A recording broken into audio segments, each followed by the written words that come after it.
Me gusta escuchar libros mientras manejo al trabajo o preparo la cena. Es como viajar con un copiloto experimentado que puede guiarme a través de caminos por los que no he andado antes. O tener un invitado especial sentado a la barra de la cocina narrándome maravillosos relatos. Mi nombre es Sara González. Quiero invitarte a escuchar algunos de mis libros favoritos y comentar juntos de manera sencilla su contenido y mensaje, buscando agregar sabiduría a nuestra vida diaria.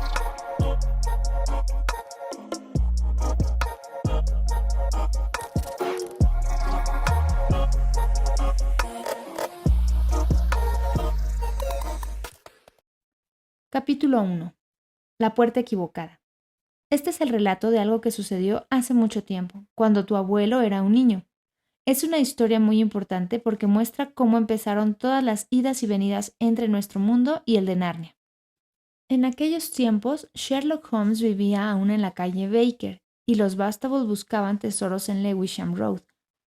En aquellos tiempos, los niños tenían que llevar un rígido cuello almidonado a diario, y las escuelas eran por lo general más desagradables que hoy en día, aunque las comidas eran mejores, y en cuanto a los dulces, no quiero ni contarte lo baratos y deliciosos que eran, porque solo conseguiría que se te hiciera la boca agua en vano.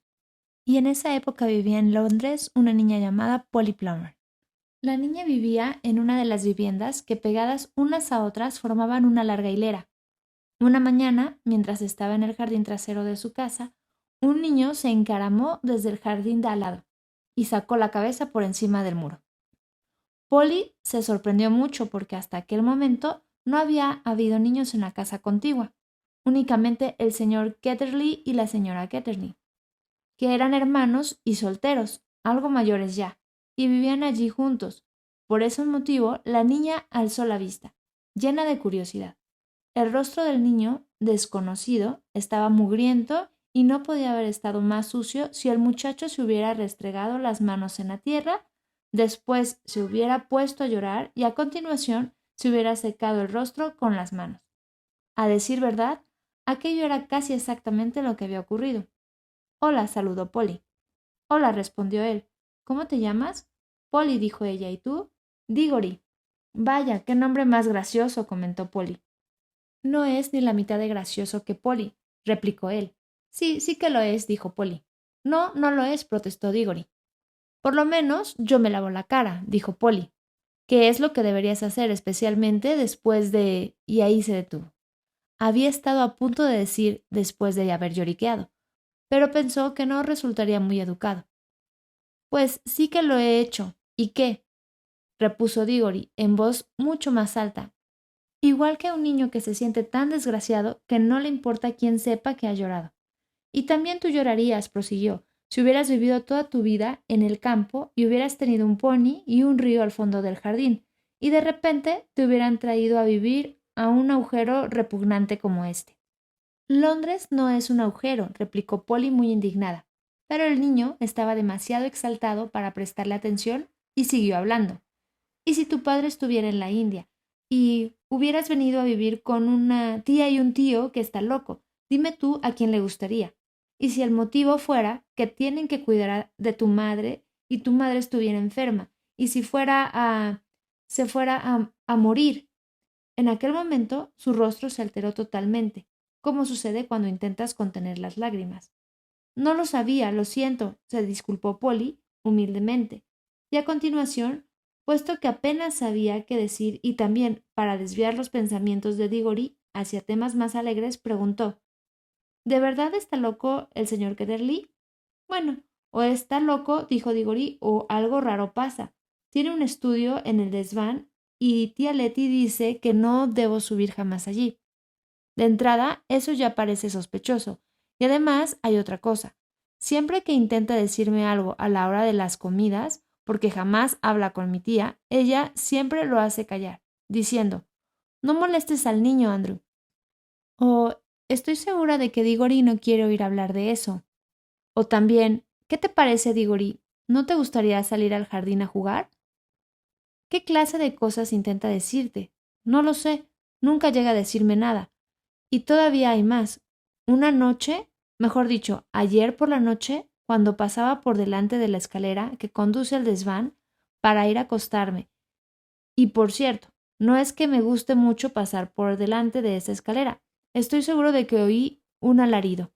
A lo mejor tiene a una esposa loca encerrada ahí arriba. Sí, ya lo he pensado.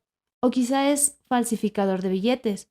O tal vez, de joven, fuera pirata, como el que sale al principio de la Isla del Tesoro, y ahora se viera obligado a esconderse de sus antiguos camaradas. ¡Qué emoción! Exclamó Polly. No sabía que tu casa fuera tan interesante. Quizá tú la encuentres interesante, refunfuñó él, pero ¿no te gustaría, si tuvieras que dormir, allí? ¿Qué te parecería permanecer despierta en la cama mientras oyes los pasos del tío Andrew, avanzando sigilosamente por el pasillo hacia tu habitación? Y tiene unos ojos horribles. Así fue como Polly y Diggory se conocieron, y puesto que acababan de empezar las vacaciones de verano y ninguno de ellos se iba a la playa aquel año, se veían casi a diario. Sus aventuras se debieron en gran medida a que fue uno de los veranos más lluviosos y fríos que había habido en muchos años, y eso los obligó a realizar actividades de interior. Se las podría llamar exploraciones caseras. Resulta maravilloso lo mucho que se puede explorar con el cabo de una vela en una casa grande o en una hilera de casas.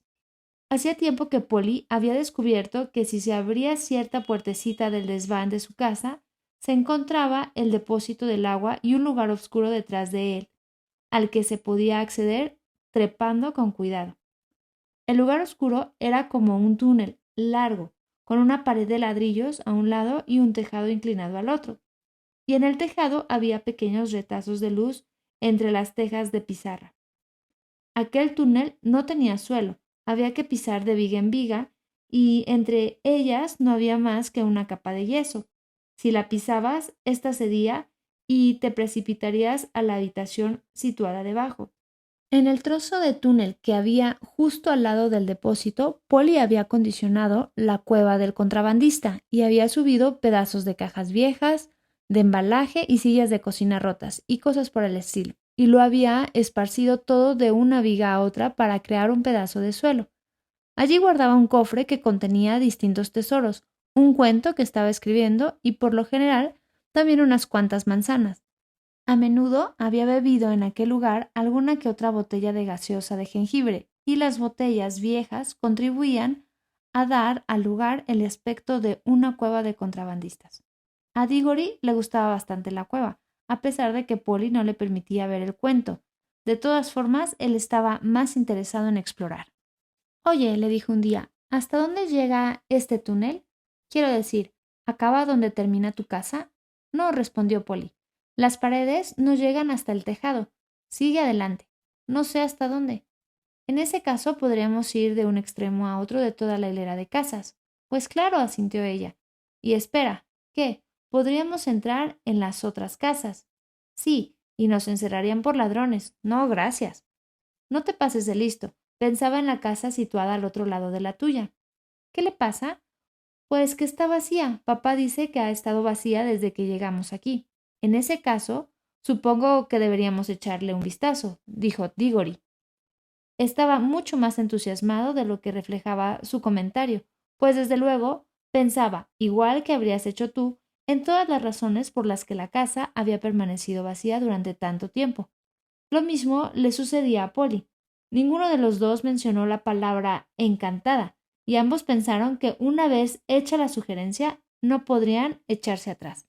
¿Lo intentamos ahora? Preguntó Diggory. De acuerdo. No tienes por qué hacerlo si no quieres, indicó él. Si tú te atreves, yo también, respondió ella. ¿Cómo sabremos que estamos en la casa que nos interesa? Decidieron que tendrían que salir al desván y recorrerlo dando pasos tan largos como los que mediaban entre una viga y la siguiente. Eso les daría una idea de cuántas vigas tenía una habitación. Luego calcularían unos 4 más para el pasillo entre los dos desvanes de la casa de Polly y a continuación el mismo número que en el desván para la habitación de la criada. La operación les proporcionaba la longitud de la casa. Cuando hubieran recorrido 2 veces aquella distancia, habrían llegado al final de la casa de Diggory. Cualquier puerta que encontraran después de eso los conduciría a un desván de la casa vacía. Pero no creo que esté vacía del todo, declaró Diggory. ¿Ah, no? Creo que alguien vive allí en secreto, alguien que entra y sale solo por la noche con una linterna sorda. Probablemente descubriremos a una banda de criminales peligrosos y obtendremos una recompensa. No tiene sentido que una casa esté vacía tantos años si no es que oculta algún misterio. Papá pensaba que la culpa era de los desagües, comentó la niña. Bah, a los adultos siempre se les ocurren explicaciones aburridas, respondió su compañero. Ahora que hablaban a la luz del día en el desván, en lugar de a la luz de la vela en la cueva del contrabandista, parecía mucho menos probable que la casa vacía estuviera encantada. Una vez hubieron medido el desván, tuvieron que conseguir un lápiz y efectuar una suma. Al principio los dos obtuvieron resultados distintos y cuando por fin coincidieron sus sumas, no es muy seguro de que los cálculos fueran correctos, ya que tenían mucha prisa por iniciar la exploración. No debemos hacer el menor ruido, dijo Polly, mientras volvían a trepar por detrás del depósito. Debido a la importancia de la ocasión, tomaron una vela cada uno, pues Polly tenía una buena provisión de ellas en su cueva. El lugar estaba muy oscuro, polvoriento y surcado por numerosas corrientes de aire. Avanzaron de viga en viga sin decir una palabra, excepto cuando se susurraron el uno al otro. Ahora estamos frente a tu desván, sin duda hemos recorrido ya la mitad de nuestra casa. Por suerte, ninguno tropezó ni se apagaron las velas, y por fin llegaron a un lugar donde se distinguía una puertecita en la pared de ladrillos, de su derecha. Desde luego, no había ni cerrojo ni picaporte en aquel lado, pues la puerta había sido construida para entrar en el túnel, no para salir, pero había un pasillo, como los que suele haber en la parte interior de las puertas de las alacenas, que estaban convencidos de poder abrir. ¿Lo hago?, preguntó Diggory. Si tú te atreves, yo también, contestó Polly, tal como había dicho antes. Los dos se daban cuenta de que aquello iba cada vez más en serio, pero ninguno estaba dispuesto a retroceder. Diggory descorrió el pestillo, con cierta dificultad. La puerta se abrió de par en par y la repentina luz del día los hizo parpadear. Entonces, con un gran sobresalto, descubrieron que contemplaban no un desván desierto, sino una habitación amueblada, aunque era muy espaciosa, y en ella reinaba un silencio sepulcral. A Polly la pudo la curiosidad, y apagando de un soplo su vela, entró en la extraña estancia, tan sigilosa como un ratón. Desde luego, la habitación tenía la forma de un desván, pero estaba amueblada como una sala de estar. Todas las paredes aparecían cubiertas de arriba a abajo de estanterías y todas las estanterías estaban repletas de libros. Ardía un buen fuego en la chimenea. No hay que olvidar que aquel año el verano fue muy frío y lluvioso, y frente al hogar, de espaldas a ellos, había un sillón de respaldo alto. Entre el sillón y Polly, y ocupando casi toda la parte central de la habitación, había una mesa enorme llena de toda clase de cosas. Libros, cuadernos en blanco, frascos de tinta, plumas, lacre y un microscopio. Sin embargo, en lo que la niña se fijó primero fue en una bandeja de madera de un rojo brillante que contenía unos anillos. Estaban dispuestos de dos en dos, uno amarillo y uno verde. Después un espacio y luego otro amarillo junto a otro verde. No eran mayores que cualquier anillo corriente, pero resplandecían de tal modo que era imposible no verlos. Eran los objetos más hermosos y brillantes que uno puede imaginar, y si Polly hubiera sido algo más pequeña, sin duda habría corrido a meterse uno a la boca. La habitación estaba tan silenciosa que advirtieron inmediatamente el tic-tac del reloj, y no obstante, tal como descubrió entonces Polly, tampoco permanecía en un silencio absoluto. Se oía un muy débil zumbido, y si las aspiradoras ya se hubieran inventado por aquel entonces, Polly habría pensado que se trataba del sonido de uno de esos aspiradores a mucha distancia, varias habitaciones más allá y unos cuantos pisos más abajo. No obstante, era un sonido más agradable, mucho más musical, aunque también débil, que apenas se oía. Todo va bien, aquí no hay nadie, dijo Polly a su compañero, volviendo la cabeza por encima del hombro. Su voz sonó poco más alta que un susurro y tras ella salió Diggory, parpadeando y con un aspecto sumamente sucio igual que el de Polly. Esto no vale, declaró. La casa no está vacía. Será mejor que pongamos pies en polvorosa antes de que venga alguien. ¿Qué crees que son? Inquirió Polly, señalando los anillos de colores. Está bien, vamos, dijo Diggory cuanto antes. No llegó a terminar lo que iba a decir, pues en aquel momento sucedió algo. El sillón de respaldo alto colocado ante el fuego se movió de repente y de él se alzó, igual que un demonio de pantomima saliendo por una trampilla, la alarmante figura del tío Andrew. No se encontraban en la casa desierta, estaban en casa de Diggory y en el estudio prohibido. Los dos niños lanzaron un ¡oh! Y comprendieron su terrible error. También se dieron cuenta de que deberían haber sabido desde el principio que no habían andado lo suficiente. El tío Andrew era alto y muy delgado, tenía un rostro lampiño, con una nariz puntiaguda y ojos sumamente brillantes y una enmarañada mata de pelo de color gris. Diggory se quedó sin habla, pues su tío le parecía 1000 veces más inquietante de lo que antes había creído.